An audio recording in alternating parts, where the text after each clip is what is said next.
तळोदा येथे संत रामपालजी महाराजांचा भव्य सत्संग। हुंडामुक्त विवाहाचा संदेश।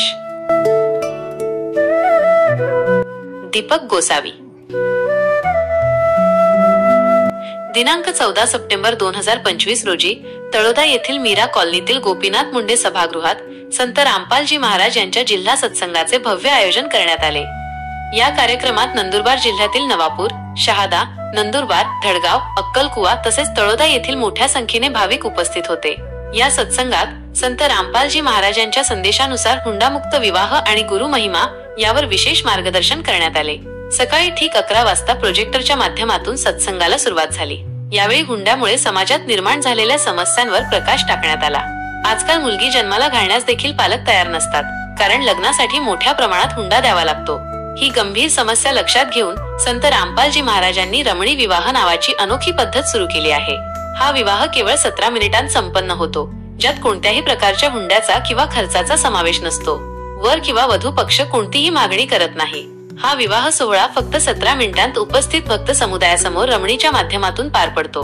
संत रामपालजी महाराजांचे हे कार्य समाजासाठी एक मोठा प्रेरणादायी उपक्रम ठरत आहे। सत्संगात गुरुचे महत्त्व देखील सांगितले गेले। संत कबीरांच्या दोह्याचा संदर्भ देत, जा दिन सद्गुरु भेंटिया सो दिन लेखे जाना, समय व्यर्थ बिना गुरु के ज्ञान, या दोह्याचा अर्थ स्पष्ट करण्यात आला। याचा अर्थ असा की ज्या दिवशी खऱ्या सद्गुरूंचा साक्षात्कार होतो तोच दिवस जीवनातील सर्वात महत्त्वाचा असतो।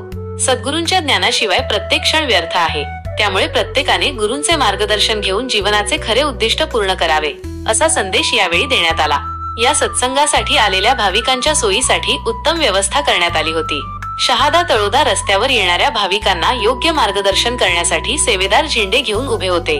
तसेच कार्यक्रमाच्या ठिकाणी थंड पाण्याची व्यवस्था, वाहनांसाठी सुयोग्य पार्किंग, पुस्तकाचा स्टॉल आणि चप्पल बूट सेवा यांसारख्या सुविधा उपलब्ध होत्या। त्यामुळे कुठल्याही भाविकाला कोणतीही अडचण आली नाही। सर्वात शेवटी चहा बिस्किटच्या माध्यमातून कार्यक्रमाची सांगता झाली। संत रामपालजी महाराजांच्या या सत्संगाने उपस्थित भाविकांना आध्यात्मिक आणि सामाजिक उन्नतीसाठी प्रेरित केले।